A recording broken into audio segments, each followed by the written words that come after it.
হামের টিকার অভাবে কোমলপতি শিশুরা মৃত্যুবরণ করেছে,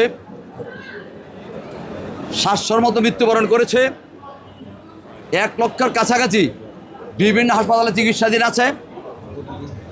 এই মর্মে আমাদের মাননীয় সংসদ সদস্য কিশোরগঞ্জ 5 শেখ মুজিবুর রহমান ইকবাল সাহেব তার দায়িত্ব থেকে বিগত সরকারের প্রধান সহ স্বাস্থ্য উপদেষ্টা সহ স্বাস্থ্য মন্ত্রণালয়ের সাথে জড়িত অন্যান্য ব্যক্তিবর্গের বিরুদ্ধে একটা মামলা দায়ের করেছেন। আদালত ঘটনাটা শুনেছেন।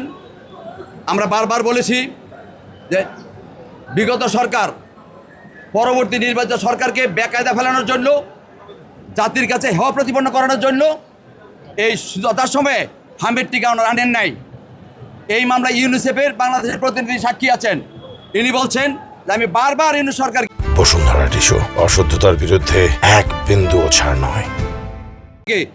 এরও উপদেশ দিয়ে চিঠি দিয়েছি যে আপনারা যার ইউনিসেফের মাধ্যমে আপনারা আগে হামের টিকা আনতেন, অন্যান্য মরণবেদের টিকাগুলি আনতেন, কিন্তু আপনারা এই চুক্তি বাতিল করে টেন্ডারের মাধ্যমে আনতে চাচ্ছেন। টেন্ডারের মাধ্যমে আনলে 1 থেকে 2 বছর সময় লাগবে।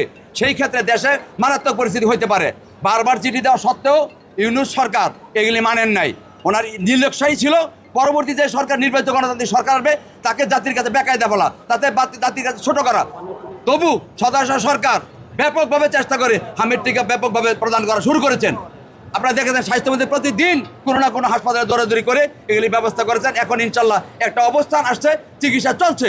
কিন্তু এই চিকিৎসা না চলার জন্য গভর্নমেন্টকে বেকায়দা ফেলানোর জন্য এই বিগত সরকার এই নির্লক্ষ্যটা করেছিলেন। অর্থাৎ যথাসময়ে হামের সহ অন্যান্য আরও যে টিকা আনয়ন করার দরকার ছিল সে যথাসময় আমদানি করেন নাই, না করে এই জাতির সাথে বিদ্বেষমূলক আচরণ করেছেন, প্রতারণা করেছেন।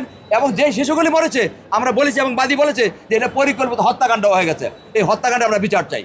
সেইভাবে আমরা মামলাটা দায়ের করেছি। বিজ্ঞ আদালত আমাদের বক্তব্য শুনেছেন।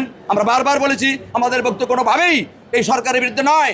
এই সরকারকে যারা বিব্রতকর অবস্থায় ফেলেছে তাদের বিরুদ্ধে, অর্থাৎ অন্তর্বর্তীকালীন সরকার এই সরকারকে বিব্রত অবস্থায় ফেলার জন্য, জাতির কাছে ছোট করার জন্য তারা যে কর্মগুলি করে গেছে সেটা নিন্দনীয় এবং সেটা অপরাধ, এবং সেইটা কোনোভাবেই তারা এই দায় এড়াইতে পারে না। সেই জন্য আমরা তাদের বিরুদ্ধে মামলা দায়ের করেছি এবং বিজ্ঞ আদালত শুনে পরবর্তী সময়ে আদেশ দিবেন মর্মে আমাদেরকে আশ্বস্ত করেছেন।